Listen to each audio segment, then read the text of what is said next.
The Boys is an Amazon original series about a group of people trying to take down the most corrupt superheroes in the world.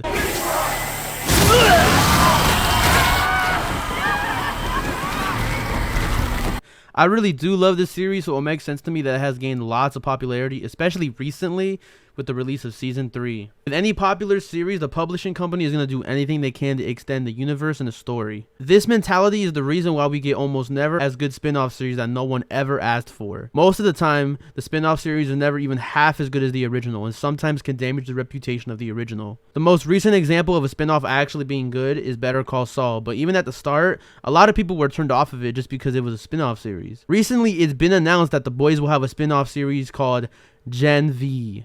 When I first heard about it, I was in the middle of watching season 1 and I loved what the series was doing when I was watching it.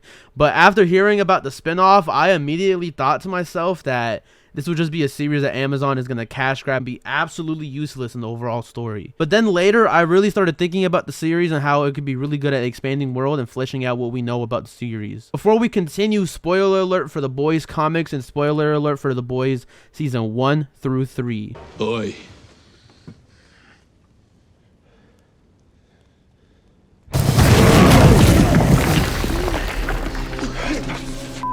According to the Gen V's official synopsis, Gen V is set at America's only college exclusively for superheroes, run by Vought International. Irreverent R-rated series that explores the lives of hormonal, competitive suits as they put their physical, sexual, and moral boundaries to the test, competing for the best contracts in the best cities. It's part college show, part Hunger Games, with all heart, satire, and raunch of The Boys. At first, it seems like it's just another cash grab and reason to continue the series.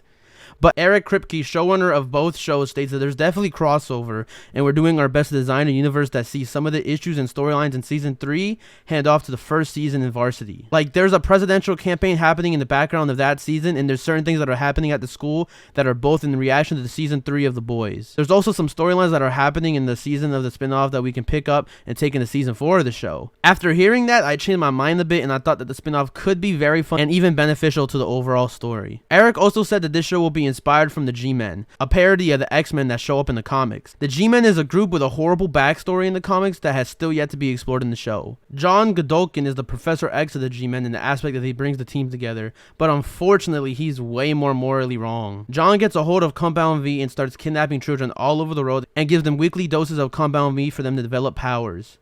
It's also later found out that he was abusing and sexually assaulting all the members of the G-Men when they were all children. John then lets Vought know about the G-Men and proposes a business opportunity, letting Vought market and make money off the G-Men as long as the G-Men was allowed to operate without Vaught's influence. They marketed the G-Men as runaways and orphans into the open, but the dark secrets of John was never exposed by Vought. The opportunity is taken by Vought and the G-Men become Vaught's second most popular team, behind the Seven, which allows him to open up more side teams. This whole team's origins is really dark and is even referenced in the show. As you can see here, the news broadcast on the side has a headline that says hashtag G2. The show is known to have parodies of real life events like the Trump elections, Jeffrey Epstein's death, and now it seems like they're going to use G-Men as a way to touch on the Me Too movement. And if you think I'm joking about the Jeffrey Epstein death, just look at this, bro. This is like insane. I didn't catch this on my first viewing, but I saw it on Twitter like a few days later. Anyways, the show has a history of changing entire storylines, so it's possible they can go for another approach with the G-Men and maybe scrap their whole origin story for another way to speak on Assault. One aspect of the G-Men that has already been scrapped is that Silver Kincaid ends up killing herself due to the trauma of all the events. In season 3, we see Silver Kincaid alive being one of the finalists for American Hero. I'm thinking Silver Kincaid.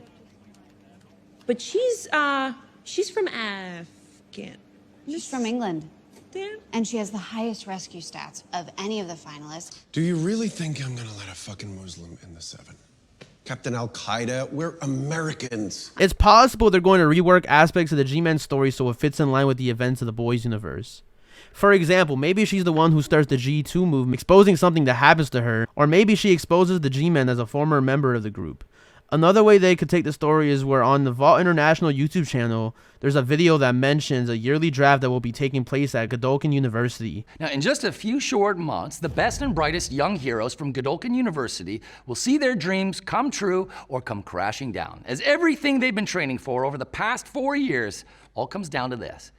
It's all on the line for these collegiate heroes, as lucrative contracts to defend America's greatest cities are up for grabs. Which kind of gives us insight on what they envision for the version of the events. Maybe if Godolkin ends up doing something horrible to one of the students, or maybe the school is named after him. We can't really tell until we actually see the series. It's not entirely clear where they're going to head with the storyline, since they mostly threw away the comics for season 3, and it looks like they're going with a whole different direction with the whole college, university thing. Something that I would love to see in this show is full introduction to the groups from the comics that haven't been seen in the show. Payback and G-Man has already been mentioned before, but I'd like them to introduce more teams like the Young Americans, Teenage Kicks, and the side teams formed by the G-Men. They might even add more teams to add more depth to the roles, since they already added their own superheroes like Translucent.